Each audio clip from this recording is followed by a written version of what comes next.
né? A Colômbia nem tanto, mas o Peru e o Brasil é o maior parceiro da China na América Latina.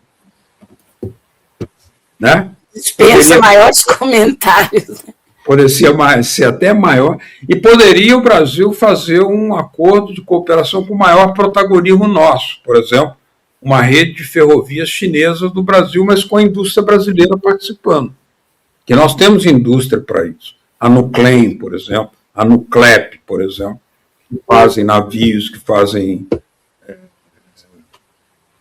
material pesado, indústria pesada, né? Então, quer dizer, o Brasil e o Brasil tem massa crítica, né? O Brasil tinha empresas de engenharia que foram brutalmente destruídas ou quase totalmente destruídas pela Lava Jato. Que na verdade a Lava Jato era uma contra-revolução produtiva contra o Brasil, para desindustrializar ainda mais o Brasil. Mas o Peru está altamente digamos, vinculado à China, porque o maior porto do Pacífico hoje é um porto chinês no Peru. De Chancai, não é isso? E aí entra a complementação que falta fazer, ligar Chancai a Ilhéus, na Bahia, por meio de uma ferrovia. Essa seria... E o Trump menciona de forma um pouco não explícita, né, que vai se opor a isso. Quer dizer, então nós temos toda a obrigação de pensar que eles não vão deixar mole a eleição aqui no Brasil. Eles vão fazer, por mais que haja uma química, uma petroquímica entre os... Isso para mim é piada, né? Mas enfim. Entre o Lula e o Trump, ele, na hora do vamos ver, a lealdade dele é ele mesmo, aos grandes capitais norte-americanos. Ele não vai, ele só não age com outros países como contra a Rússia e contra a China, porque são países armados, né? Aliás, o Brasil tem que dar continuidade à conclusão do seu projeto de construção do submarino nuclear, que falta pouco, já está na última fase. E é um exemplo da capacidade tecnológica que o Brasil tem e foi muito sabotado pelos Estados Unidos. Sim, a Lava Jato foi para cima do almirante Otton, não é? Prenderam o almirante? Prendeu ele. Prenderam o almirante. E ele não entregou ninguém, não entregou nada. Porque a cereja do bolo, a tecnologia, parece que é muito inovadora e original, né, brasileira, muito barata, inclusive, é toda desenvolvida aqui. E ela o cara deveria ser um herói nacional, né, e não um prisioneiro, como foi, absurdo. Né? Mas, Beto, tem uma polêmica aí enorme, inclusive o Petro entrou na história também, né, entrou de uma forma meio enviesada, é se houve o ataque terrestre dos Estados Unidos à Venezuela. Porque a pressão real e pressão psicológica, né, contra a Venezuela já tem o quê? Meses, né? Mas a última questão é se teve um ataque terrestre, né? Ou dito de outra forma, se efetivamente começou a guerra, né, dos Estados Unidos contra a Venezuela. Pelos contatos, pelo que você conhece, sua vivência, teve esse ataque ou não? Ou é mais um blefe do Trump? Ontem eu falei com o deputado Saúl Ortega, que é membro da Assembleia Nacional da Venezuela, né? E ele disse que não houve nenhum ataque. Não há o registro de nenhum ataque. Eles estão atentos, preparados, imaginam que possa acontecer alguma coisa, mas imaginam também que há um jogo de xadrez mundial muito complicado. Não é tão simples. Porque, ao mesmo tempo que tem que o Trump ameaça o Maduro, desde agosto, hein, Ângela? Desde agosto. Quer dizer, está aquele barco ali parado, isso tem um custo enorme, não é verdade? Você parar uma maior esquadra, como disse o Trump, a maior esquadra da América do Sul hoje está parada ali, norte-americana, está desde agosto. E está operando contra esses barquinhos, essas coisas aí que estão fazendo.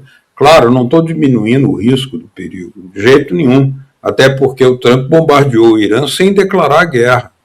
durante 2 dias, bombardeou o Irã e matou mais de 1.000 pessoas, inclusive destruiu um hotel infantil no Irã. Tá? Então, eu não quero dizer, mas é muito insistentemente clara a posição do Putin, do Xi Jinping e do Irã contra qualquer tipo de ação militar contra a Venezuela. E, aliás, o Trump fala que não é só a Venezuela, né? Pode ser ali. Aqui. Agora, o que ele está dizendo? Que a CIA está operando lá dentro. Sempre foi assim. A CIA opera... Novidade zero, né? Onde que ela não opera? Onde ela não está, né? Só que em alguns lugares ela é autorizada a ir mais além da informação, ela vai à sabotagem, ela faz atentados, ela faz... Quando matou o Omar Torrijos, por exemplo, foi a CIA que matou o Omar Torrijos. Quando matou o Roldós, ex-presidente do Equador, foi a CIA explodindo o avião, né? Eles fazem isso, o general Prates na Venezuela, o general Torres também lá na Argentina, né? O Prates foi na Argentina também, que eram grandes expoentes do nacionalismo militar. As mais de 600 tentativas de matar o Fidel, que, aliás, esse ano é o centenário, e hoje é o dia da vitória da Revolução Cubana. É verdade, hoje temos que saudar essa resistência, essa dedicação e a continuidade, né? Eu tive com um amigo que foi recentemente à Frente Polisário, lá na República Árabe Saharaui, né? E viu lá o sistema de educação e de saúde, todos com médicos e professores cubanos, num território né, ameaçado pelo reino do Marrocos, que é o país árabe mais vassalo do sionismo israelense. Né? Então, quer dizer, Cuba merece todos os nossos respeitos nesse mais um dia de revolução, mais um ano de revolução, e nós, inclusive, poderíamos, no Brasil, desenvolver políticas mais assertivas, né, mais robustas, para, inclusive, aproveitar de certas vantagens tecnológicas que Cuba tem e precisa de recursos, né? Eu dou só um exemplo. O remédio que impede a amputação derivada do pé diabético, hoje só existe em Cuba, é uma peculiaridade cubana. O Brasil está testando isso há mais de 8 anos, mas você sabe que a indústria farmacêutica no Brasil, prioritariamente, né, majoritariamente, ela é multinacional e faz as suas pressões sobre o governo, e a Anvisa não legaliza esse remédio. E eu soube, por um médico amigo meu do SUS, que as estatísticas do SUS por amputação, por pé diabético no Brasil, são uma tragédia. Eu conheço pessoas. Exato. Eu vi esses índices também, são terríveis, terríveis. Mas, Beto, voltando à questão da Venezuela, porque é algo muito, muito preocupante, pelo seguinte, enfim, a última guerra efetiva aqui no nosso subcontinente foi do Paraguai. Não tem nenhum motivo para a gente ter, motivo real, né, a não ser a cobiça, né, o imperialismo, etc., para que haja um conflito não, uma guerra, né, entre Estados Unidos e Venezuela. E se vier a acontecer essa guerra, vai sobrar para outros países, e claro que vai sobrar para o Brasil. E isso num ano importante como 2026. O que você acha que o Brasil pode fazer, pode contribuir para evitar essa guerra?